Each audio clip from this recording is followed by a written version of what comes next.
Dear students, अज साडा account का जो टॉपिक है वो नैक्सट है interest on partners loan account.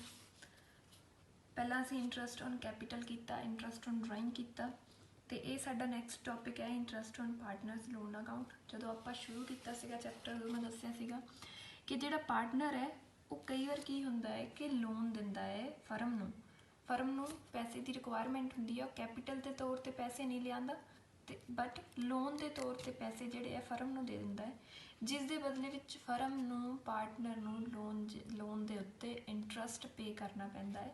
वो साडा इंट्रस्ट ऑन पार्टनर्स लोन हुंदा है। देखो अगर तो पार्टनरशिप डीड हैगी है, पार्टनरशिप के विच समझौता किया होया है, तो जिन्ने परसेंटेज इंट्रस्ट जिहड़ा है वो पार्टनरशिप डीड दे विच लिखिया हुंदा है उस इंट्रस्ट रेट के नाल जिहड़ा है दिता जांदा है। बट अगर पार्टनरशिप डीड नहीं है तो इंडियन पार्टनरशिप एक्ट 1932 के अकॉर्डिंग 6% पर एनम दे 6% पर एनम जिहड़ा है लोन के उत्ते इंट्रस्ट पार्टनर नूं पे किया जाता है। देखो जिहड़ा interest on loan is charge against profit के अगेंस्ट चार्ज किया जाता है। So it is debited to profit and loss account and not to profit and loss appropriation account. इनू असी प्रॉफिट एंड लॉस अकाउंट के विच ही डेबिट करते हैं, profit and loss appropriation account के विच इनू नहीं लिखते हैं। Interest on loan shall be credited to partners current account और लोन अकाउंट और to a separate outstanding interest account. कहते इस तो बिना इंट्रस्ट ऑन लोन जिहड़ा है असी पार्टनर के करंट अकाउंट नूं ट्रांसफर कर सकते हैं, लोन अकाउंट नूं ट्रांसफर कर सकते हैं, या सैपरेट आउटस्टैंडिंग इंट्रस्ट अकाउंट हुंदा उत्थे ट्रांसफर कर सकते हैं। But it is not posted in partners capital account. Partner के कैपिटल अकाउंट के विच इहनूं असीं शो नहीं करना, करंट अकाउंट कर सकते हैं। ठीक है, नैक्सट देखो हम अकाउंटिंग ट्रीटमेंट इहदा जदों भी पार्टनर जिहड़ा है वो लोन दिंदा है वैन लोन इज टेकन तो कैश अकाउंट या bank account debit to partners loan account लिखा जाता है। Being loan taken from partner जदों फर्म ने पार्टनर तो लोन लिया। When interest on loan is paid in cash, अगर कैश दे विच पे किया जाता है तो interest on loan account debit to cash या बैंक जिस च भी पे किया होवे वो लिख देना है। But if interest on loan is not paid in cash but provided to partner नूं प्रोवाइड किया जाता है पर कैश च नहीं पे किया जाता तो interest on loan account debit to partners loan account या टू पार्टनर्स करंट अकाउंट या partners interest outstanding interest account. ठीक है, नैक्सट है when interest on loan is transfer to profit and loss account. जो profit and loss account transfer किया जाता है उदों साडी जर्नल एंट्री होंदी है profit and loss account debit to interest on loan account. ये भी अकाउंटिंग एंट्रीज है। जे क्वेश्चन दे विच कहा होवे कि अकाउंटिंग एंट्रीज पास करनी है तो दैन तुसीं ये वाली अकाउंटिंग एंट्रीज जिहड़ियां है वो क्वेश्चन दे विच पास करते हो इंट्रस्ट ऑन लोन के रिगार्डिंग। हुण आपां एक एग्जाम्पल करते हैं तो समझते हैं कि किवें आपां क्वेश्चन जिहड़ा है कर सकते हैं। A and B are two partner sharing profit and losses equally. A B दो पार्टनर है, प्रॉफिट शेयर करते हैं equally, profit and loss share करते हैं इक्वली। ऑन 1 जून 2018 ਨੂੰ A give a loan of 1 lakh in the firm to the firm. जिहड़ा A है उन्हें 1 लाख का लोन दिता है फर्म नूं एंड ऑन 1 अक्तूबर नूं बी गेव आ लोन। 1 अक्तूबर नूं बी ने लोन जिहड़ा है दिता है फर्म नूं 50,000 का। Show distribution of profit and loss of the for the year ended 31 March 2019 in the following cases.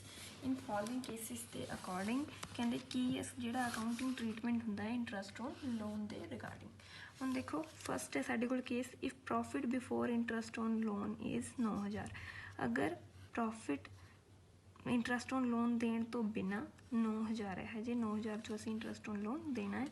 देखो प्रॉफिट साडा देखो profit and loss appropriation account नहीं है, प्रॉफिट एंड लॉस अकाउंट है। Profit and loss appropriation account के कदे भी आप इंट्रस्ट ऑन लोन नहीं पाना।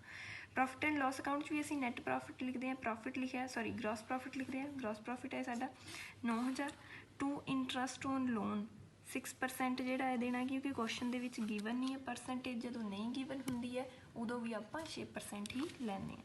1 लाख के उत्ते 6% देखो ਜਿਹੜਾ ਲੋਨ ਹੈ ਉਹ 1 ਅਕਤੂਬਰ ਨੂੰ ਦਿੱਤਾ ਗਿਆ ਤਾਂ ਸੌਰੀ 1 ਜੂਨ ਨੂੰ ਦਿੱਤਾ ਗਿਆ ਤਾਂ ਜੂਨ ਤੋਂ ਲੈ ਕੇ ਆਪਾਂ ਮੰਥ ਕਾਊਂਟ ਕਰਨੇ ਹੈ 31 ਮਾਰਚ ਦੇ ਤੱਕ। 31 ਮਾਰਚ ਤੱਕ ਸਾਡੇ ਕੋਲ 10 ਮਹੀਨੇ ਹੋਏ ਆ, 10/12 10 ਮਹੀਨਿਆਂ ਦਾ ਹੀ ਇੰਟਰਸਟ ਦੇਣਾ ਹੈ। ਜਿੰਨੇ ਮਹੀਨੇ ਸਾਡੇ ਕੋਲ ਲੋਨ ਜਿਹੜਾ ਹੈ ਰਿਹਾ ਹੋਵੇ ਉਨੇ ਮਹੀਨੇ ਦਾ ਹੀ ਅਸੀਂ ਇੰਟਰਸਟ ਜਿਹੜਾ ਹੈ ਉਹ ਦੇਣਾ ਹੁੰਦਾ ਹੈ। ਇੱਦਾਂ ਹੀ ਬੀ ਦਾ 50,000 ਹੈ, 6% ਰੇਟ ਲਾਇਆ। ਦੇਖੋ ਉਹ ਜਿਹੜਾ ਹੈ ਸਾਨੂੰ 1 ਅਕਤੂਬਰ ਨੂੰ ਜਿਹੜਾ ਹੈ ਬੀ ਨੇ ਲੋਨ ਦਿੱਤਾ, ਅਕਤੂਬਰ ਤੋਂ ਲੈ ਕੇ 31 ਮਾਰਚ ਤੱਕ ਸਾਡੇ ਕੋਲ 6 ਮਹੀਨੇ ਹੋਏ ਆ, ਇਹ ਵੀ 6/12 ਲਾਇਆ, ਇੰਟਰਸਟ ਕੱਢ ਦਿੱਤਾ।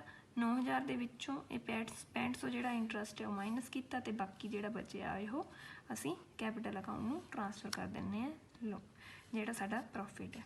ਠੀਕ ਹੈ। ਸੈਕਿੰਡ ਕੇਸ ਹੈ ਸਾਡੇ ਕੋਲ if profit before interest on loan is 5,000। ਕਹਿੰਦੇ ਅਗਰ ਲੋਨ ਜਿਹੜਾ ਹੈ ਉਹ 5,000 ਦਾ ਹੈ, ਸੌਰੀ ਜਿਹੜਾ ਪ੍ਰੋਫਿਟ ਹੈ ਉਹ ਇੰਟਰਸਟ ਔਨ ਲੋਨ ਦੇਣ ਤੋਂ ਪਹਿਲਾਂ 5,000 ਹੈ। ਪ੍ਰੋਫਿਟ ਪਾਵਾਂਗੇ, ਦੇਖੋ ਹੁਣ ਇੰਟਰਸਟ ਔਨ ਲੋਨ ਪਾਇਆ ਸੀ, ਇੰਟਰਸਟ ਔਨ ਲੋਨ ਹੈਗਾ ਸਾਡਾ 6500, ਪ੍ਰੋਫਿਟ ਹੈਗਾ ਸਾਡੇ ਕੋਲ 5,000। ਇਟ ਮੀਨਸ 6500 ਆਪਾਂ ਤਾਂ ਦੇ ਦਿੱਤਾ ਪ੍ਰੋਫਿਟ, ਪਰ ਲੋਨ ਜਿਹੜਾ ਹੈ ਲੋਨ ਤਾਂ ਜਿਹੜਾ ਹੈ ਅਸੀਂ ਦੇ ਦਿੱਤਾ ਇੰਟਰਸਟ ਦੇ ਉੱਤੇ 6500, ਪਰ ਪ੍ਰੋਫਿਟ ਸਾਡੇ ਕੋਲ 5,000। ਇਟ ਮੀਨਸ ਸਾਨੂੰ 1,500 ਰੁਪਏ ਦਾ ਲੋਸ ਹੋ ਗਿਆ ਅਤੇ ਉਹ ਲੋਸ ਡਿਸਟਰੀਬਿਊਟ ਕਰਕੇ ਆਪਾਂ ਪਾਰਟਨਰਸ ਨੂੰ ਡਿਸਟਰੀਬਿਊਟ ਕਰ ਦਾਂਗੇ। ਠੀਕ ਹੈ। ਥਰਡ ਕੇਸ ਹੈ, ਦੇਖੋ ਥਰਡ ਕੇਸ ਦੇ ਵਿੱਚ ਕੀ ਕਿਹਾ, if loss before interest on loan 2,000।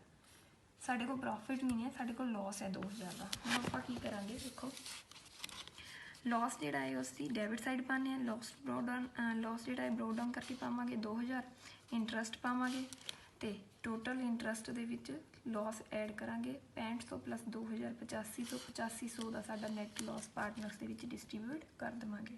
ਠੀਕ ਹੈ ਬੇਟਾ, ਇਹ ਹੈ ਜਿਹੜੇ ਸਾਡੀ ਇੰਟਰਸਟ ਔਨ ਲੋਨ ਦੇ ਰਿਗਾਰਡਿੰਗ ਕੁਐਸਚਨ ਹੈ ਜਿਹੜਾ ਮੈਂ ਤੁਹਾਨੂੰ ਸਮਝਾਇਆ ਹੈ। ਜਰਨਲ ਐਂਟਰੀਜ਼ ਕੀਤੀਆਂ ਹੈ ਅਸੀਂ। ਹੁਣ ਤੁਸੀਂ ਕਾਪੀਜ਼ ਦੇ ਉੱਤੇ ਇਹ ਵਾਲਾ ਕੁਐਸਚਨ ਜਰਨਲ ਐਂਟਰੀਜ਼ ਲਿਖ ਲੈਣੀਆਂ ਹੈ ਅਤੇ ਇੱਕ ਮੈਂ ਤੁਹਾਨੂੰ ਕੁਐਸਚਨ ਭੇਜਾਂਗੀ, ਉਹ ਤੁਸੀਂ ਸੋਲਵ ਕਰਨਾ ਹੈ, ਸੋਲਵ ਕਰਕੇ ਲਿਖਣਾ ਹੈ। Thank you students.